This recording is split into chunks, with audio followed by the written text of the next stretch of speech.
चेहरे पर आंख के पास चोट लगी, सूजन जब उतरी तो आंख छोटी नजर आने लगी। सीटी स्कैन कराया तो पता चला ऑर्बिट का फ्रैक्चर है। तो क्या करें?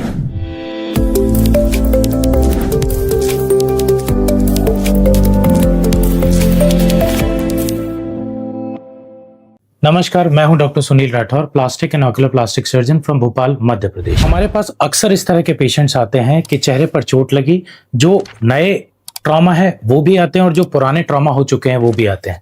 तो जनरली जो मेजर कंप्लेंट होती है वो कंप्लेंट होती है कि आंख छोटी नजर आने लगी।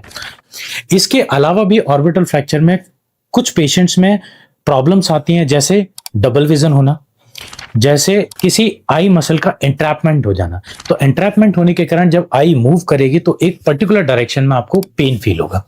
डबल विजन का बेसिक रीजन क्या हो सकता है? या तो मांसपेशी में कंट्यूजन या स्वेलिंग आ जाए जिसकी वजह से वहां पे जो है डबल विजन नजर आ रहा है, या फिर एक आंख छोटी और एक आंख नॉर्मल होने के कारण एक्सेस डेविएशन आ गया है, उसके कारण डबल विजन आ रहा है। तो इसके कारण एक कॉस्मेटिक डिफॉर्मिटी जनरेट होती है जिसके चलते पेशेंट्स कंसर्न करने के लिए आते हैं। अब हम बात करते हैं कि ट्रीटमेंट क्या पॉसिबल है। तो सबसे पहले हम बात करेंगे कि एक्यूट फ्रैक्चर। एक्यूट फ्रैक्चर मतलब वो फ्रैक्चर जो 15 डेज के अंदर की तरफ हुआ है, तो उस फ्रैक्चर को रीस्टोर करना और ऑर्बिटल फ्रैक्चर के वॉल्यूम को रीस्टोर करना बहुत इजी है। उसके पीछे का रीजन ये है कि उस टाइम तक जो आंख के जो फ्रैक्चर्स हैं वो अपनी पोजीशन पे जुड़ते नहीं है। यदि आंख के किसी भी वॉल का फ्रैक्चर है तो आप प्लेट लगा के सॉकेट को जो है अपनी पोजीशन पे लेके आ सकते हैं। मेजॉरिटी फ्रैक्चर जैसे मैंने आपको बताया नीचे का और अंदर का रहता है। उस नीचे और अंदर के फ्रैक्चर को करेक्ट करने के लिए उसमें एक सपोर्ट की जरूरत होती है। वो सपोर्ट जनरली आपके बोन भी हो सकती है, जैसे हम बोन ग्राफ्ट कहते हैं, जैसे हम इलायक्रस यानी कि हिप बोन से लेते हैं, या फिर टाइटेनियम मैश हो सकती है जो हम कॉमनली यूज करते हैं। टाइटेनियम मैश एक प्री फॉर्म्ड टाइटेनियम मटेरियल होता है जो कि एक इनर्ट मटेरियल है और बॉडी में बहुत ही कॉमनली यूज किया जाता है। तो उसका एक भाग फ्लोर को कवर करता है, एक भाग अंदर के वॉल को कवर करता है, और यदि जरूरत पड़ती है तो दोनों साइड की कवरेज वाली भी टाइटेनियम मैश अवेलेबल है, जिन्हें हम बटरफ्लाई मैश कहते हैं।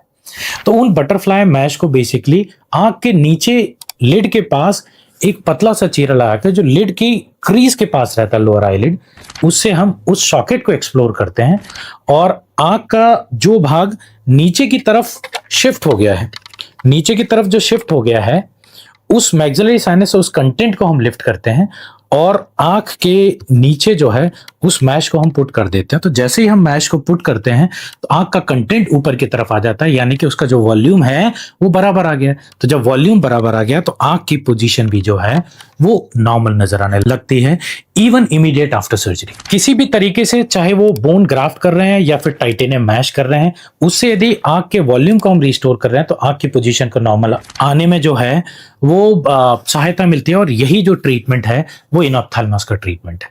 सेकंड, यदि किसी को डबल विजन है साथ में और वो एक्सिस डेविएशन की वजह से है, तो जैसे ही आप उस आंख की पोजीशन को नॉर्मल लेके आएंगे तो डबल विजन करेक्ट होगा। थर्ड थिंग, यदि किसी का मसल इंट्रैपमेंट है जिसमें इमीडिएटली सर्जरी की जरूरत होती है, तो आप सेम अप्रोच से जो है उस ऑर्बिट को एक्सप्लोर करेंगे, मसल जिस भी बोनी फ्रैगमेंट में स्टक है उसको रिलीज करेंगे और ऑर्बिटल फ्लोर को रिकंस्ट्रक्ट करेंगे। तो मसल जैसे ही रिलीज होगी तो उसका जो पेनफुल मूवमेंट है वो कम हो जाएगा। अभी एक रिसेंट मेथड है जिसे हम बोलते हैं 3D इम्प्लांट।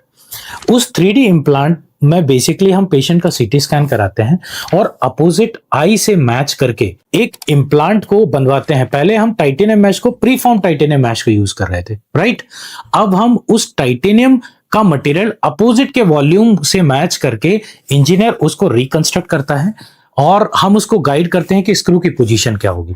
तो जो भी वॉल्यूम एक्स्ट्रा है तो टाइटेनियम की थिकनेस उसमें मिला दी जाती है, और टाइटेनियम की थिकनेस जब मिला दी जाती है तो जब हम आई सॉकेट में फिट करते हैं तो वो आई सॉकेट जो भी डेड स्पेस है उसको ब्लॉक कर देता है और आई के वॉल्यूम को अपोजिट आई से ऑलमोस्ट नियरली नॉर्मल मैच करता है। तो this is basically very advanced and very rewarding type of technology, जिसमें हम डिफिकल्ट केसेस को भी लगभग सामान्य की तरफ जो है वो लेके आ सकते हैं। तो डोंट वरी अबाउट दैट। हम आंख के चारों तरफ सर्जरी कर रहे हैं, आंख की सर्जरी नहीं कर रहे हैं, तो इस आंख की सर्जरी का या आंख की सर्जरी से आपके विजन में कोई प्रॉब्लम नहीं होने वाली। विजन आपका जैसा था वैसे ही रहेगा। इवन जो रेस्ट्रिक्टेड मूवमेंट था, जो एक्सेस डेविएशन था जिसकी वजह से डबल विजन हो रहा था, वो कंडीशन भी इस सर्जरी से करेक्ट हो सकती है। तो आई होप आप इस पैथोफिजियोलॉजी को समझे होंगे कि कैसे चोट के बाद आंख छोटी नजर आ रही है और उसको करेक्ट कैसे किया जा सकता है। Thank you so much.